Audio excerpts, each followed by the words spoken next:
Couple games in, we're in a good place. Guys are getting better. I think we're showing. I think what's really showing is our experience and veteran team.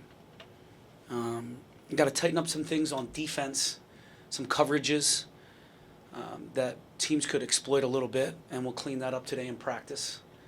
Ball screen defense, just some driving space, one-on-one opportunities. I thought Wagner took advantage of.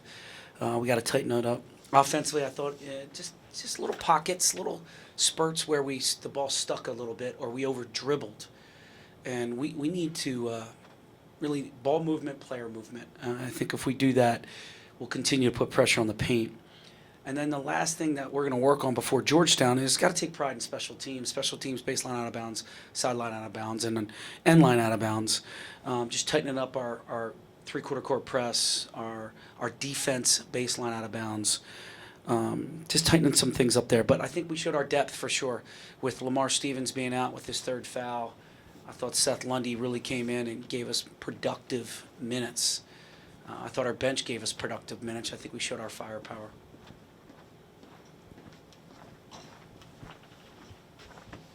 So speaking of Seth, I assume that you never really know exactly what you're going to get once a kid gets to campus, even though you recruit him and you feel like you know him and so on and so forth. Where is he against, in terms of your vision, where does he align with where you thought he would be at this point in his career? He's definitely ahead, and I say that he has the luxury of veteran guys in front of him. I don't know if we've ever had this type of experience. You know, I said it the other night. We typically have to start freshmen. Last year, freshmen had to start and come off the bench first and play critical minutes, specifically at the guard spot, where this year you're coming off with Brockington, who's a redshirt sophomore, Curtis Jones, who's a senior. So you have some depth and some vets where you can be patient with Seth Lundy and kind of plug him in when you feel whatever you need for that game, but still work with him in practice and bring him along slowly instead of throwing him right into the fire like we've done for 8 years. So it's a little bit of a luxury. I'm sure Seth would rather have it the other way, but he is Big Ten ready. His body is every bit of 215, 217. He's every bit of 6'7". He is strong. He is tough. You saw his capability beyond the arc. We tried to post him up a couple times. I think you saw that as well. He got to the free throw line on a post up. Definitely, he's able to score on all three levels. Really exciting for us moving forward. Pat, when you look at the makeup of the backcourt that you've been starting so far, Jamari kind of a traditional one, Miles kind of a traditional two, and then Myron can kind of play both spots and be versatile. How comfortable is he filling in wherever you need him to be? MJ totally gets it. He knows when he's off the ball, he's got to look to score. When he's on the ball, he's got to manage and run the team and make everybody better, but look for his opportunities as well. He's playing really consistent basketball. Second half of the West Virginia secret scrimmage, I mean, he has really played well. Delaware, I thought he played strong, and then these first two games, just real consistent on both ends. Obviously, you always want more, but for a kid who only averaged, 7 or 8 minutes last year total, he's put on the weight he has needed to put on, and you can see he's developed. His jump shot has been very good so far. Coach, how's it going? How you doing? Doing well. Can you just talk about the opportunity this early in the season for your program to go play a team like Georgetown at a big-time NBA arena, Game 3? Yeah, but you're right on your last statement. It's Game 3. There's a lot of basketball to be played, so I'm not going to put all my stock into one game. But it is Georgetown. It's on the road, and it's going to be a great litmus test of where we are and what we have to work on. And it's going to be fun to see us compete on the road and see if this experience that we've had over these last few years really shines. Georgetown's going to be feisty. They're going to be ready to go. I think they're top 25 last time I checked. So it's going to be an incredible game for us. And after the game, we're going to know exactly where we are and what we need to work on moving forward. We got to continue to get better. And that's got to be the goal this week. As James Franklin said, 1-0, baby, 1-0. Coach, early in the first half when you guys were trying to get the offense going, one thing that kind of stuck out was the free throw line struggles, and that was kind of an issue at times last year. What are you guys trying to do to combat that right now? Not talk about it. It's all between the ears. We shoot. Ask Jimmy Ferry. We shoot more free throws than any team in Division I basketball. We just got to be comfortable going there. I think the more we get there, the more we'll be relaxed and we'll start to see the ball go through the basket. But there's no Jedi mind tricks. You just got to go up there, positive thoughts, positive outcomes, stick to your routine, and not worry about what's outside the lines. I think sometimes we do that. So if we can micro focus on our routine, we'll start to see. We're going to need that on the road. You can't win at a high level on the road this Thursday in the Big Ten if you don't make free throws. So it's definitely going to be something that we'll be working on all week. Pat, Dave Gavitt kind of really took Northeast basketball to the next level, and obviously these are the Gavitt games. How much education do you give to your guys about what this game kind of represents? I know it's just game 3, but just the significance behind playing in something called the Gavitt game. Yeah, I will definitely tap into it a little bit. Coming from the Big East myself, obviously it started way before I was there in late 70s, early 80s. But what an incredible job he did, what vision he had to make the Big East of really what it was and what it is today. I mean, man, you can remember so many games. Well, Patrick Ewing was involved in a lot of those games. A good friend of mine, Eddie Pinckney, was involved in a lot of those games. Chris Mullen was involved in a lot of those games.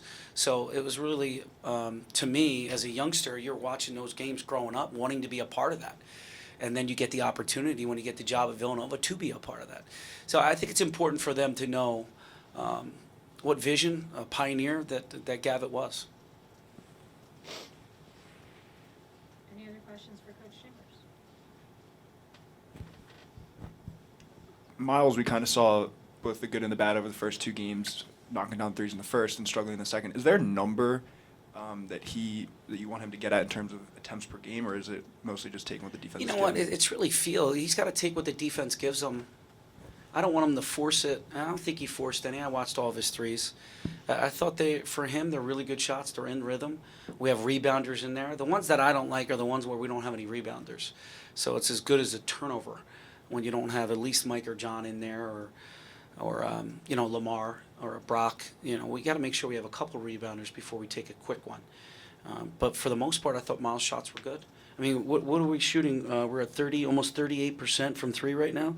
We make 12 and 11 the first 2 games. I mean, that's really productive for us, very positive.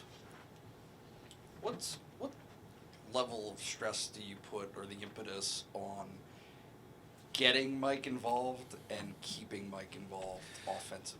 Yeah, I thought he had some early touches. They didn't go his way early on. I pulled him early because of ball screen defense and lack of communication. But we need to continue to feed Mike. And we need to continue to look for Mike because he's one of the best rim runners in the country with his speed and his athleticism.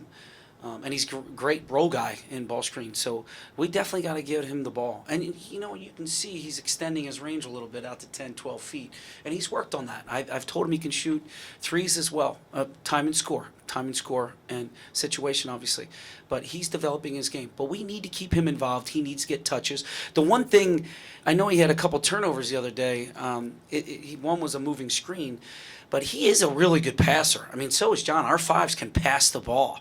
So if they can be a threat at distributing, that just makes us that much more difficult to guard. Coach, I think it's obvious that Jamari and Isaiah are probably the 2 best perimeter defenders on the team.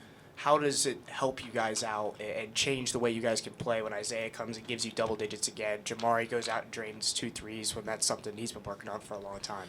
Yeah, I think it starts on the defensive end for those 2. As long as they're in tune and bringing great energy and focus to what we need to do and impact the game on the defensive end and rebound, then those guys are off to the races. I think one thing was very glaring to me watching the film was our speed. They had a couple odd man rushes, like a 3-on-2 or a 3-on-1 or a 4-on-3, and the way our guys sprint back and get back in front of the ball really prevented them from getting easy baskets. And you can almost see them a little bit deflated and defeated because they didn't get the easy one they thought they were able to get, and they'd have to set up again. So I think that, to me, with Jamari and Brock specifically, there's 2 great defenders with a heck of a lot of speed. And Brock can score the ball. I mean, I think he showed you can score in a lot of different ways, which is exciting. I just got to get Curtis. Next time you ask me that question or make that statement, we got to get Curtis Jones playing like that too, because I don't know if you guys realize how fast he is and how athletic he is. First 2 games, you guys were the better team on the court on paper, and you showed that. Thursday, there's going to be probably some adversity as you're going up against a comparable opponent against Georgetown. How do you prepare your team for the adversity that will hit at some point during the game? Yeah, we've been working on that for months. It's really about our attitude. That's our foundation. There's things that are going to happen in the game you have no control over. Missing shots, referees, just substitution pattern, me getting on you. There's just so much that can go on in a game that could challenge your attitude. Next play mentality, let's get it done on the defensive end. Let's make sure we rebound, and we gotta do a better job executing. So if we can do those things, we'll put ourselves in position. One follow-up on Mike. Sorry, I didn't No ask you worries. right away. But Yeah. you can correct me if I'm wrong, but I think at preseason media day you might have called him a mismatch. That he presents a mismatch for Sure. most of the teams that you're going to face. Yeah. Does he see himself that way? Does he view himself that way? If he doesn't, I tell him all the time. Now this Thursday is going working? to this Thursday is going to be a challenge for him. You got Yurt-7, who we saw at NC State. We're probably one of the only few teams that they're going to play that have seen him already. He's a big time player with a lot of skill. He's shooting at a very high percentage right now. Hasn't taken any threes, but he hit 3 threes against us, I believe, the last time we played him. So don't think we don't know you shoot threes. We know. So we'll be ready for that. But Mike should be able to beat him up and down the floor. It's going to be a great competition between those two guys. Pat, in a couple weeks, we're going to be having an edition about kind of the year or the decade in review, and you've been at Penn State now for this your 9th year. Just curious, where have you seen the biggest changes in this program from the time you took the job to now? Wow, decade in review. Are you kidding me? Look, I think our recruiting has gotten better. The first few years were challenging. They were challenging. That's fact. So once we got through that, I don't think you're ever going to get through that, but once we got over the hump a little bit, I thought recruiting got better. I think our facilities, some of the upgrades that we have done, and we have more upgrades coming in April 2020, which is fantastic. I think the branding and the concourse for us was big. All these little things that you guys might not see or might not recognize unless I tell you. I mean, to me, they're little successes. They're minor victories to get us where we are today with a veteran team, older team that has a chance to be very, very successful. We've developed a pro. I mean, they didn't have a pro for a long time. And Timmy Frazier, we had somebody drafted. We haven't had that in 20 years. Josh Reeves is on the Mavericks. He's a two-way player right now. He's going to get his opportunity. So that's multiple guys from this program in the NBA. That shows player development. ESPN put out a stat. We were seventh as far as developing players. Really positive stuff. You saw our statistics as far as graduation success rate. Huge, big-time stuff. We won an NIT championship. That's not easy to do. Some people take an NIT championship lightly. I do not. That is hard to do. Mentally, physically, that was really challenging. Couldn't be more, not getting into the tournament and then having to talk to your guys about competing versus Temple 2 days later. Really, really one of the most challenging things I've ever done or experienced as a head coach. So I feel like we're competing day in and day out versus some of the best teams in the country. And I think we're in a good space. We just have to keep it going. Now we have to prove it. Now we have the talent to do it. Now we got to go out and get it done. I don't know if that answers the decade, but I tried to put it all together by checking some boxes. I was going to say, can we put together a few more? Yeah. Put together a It few more was so things? open-ended.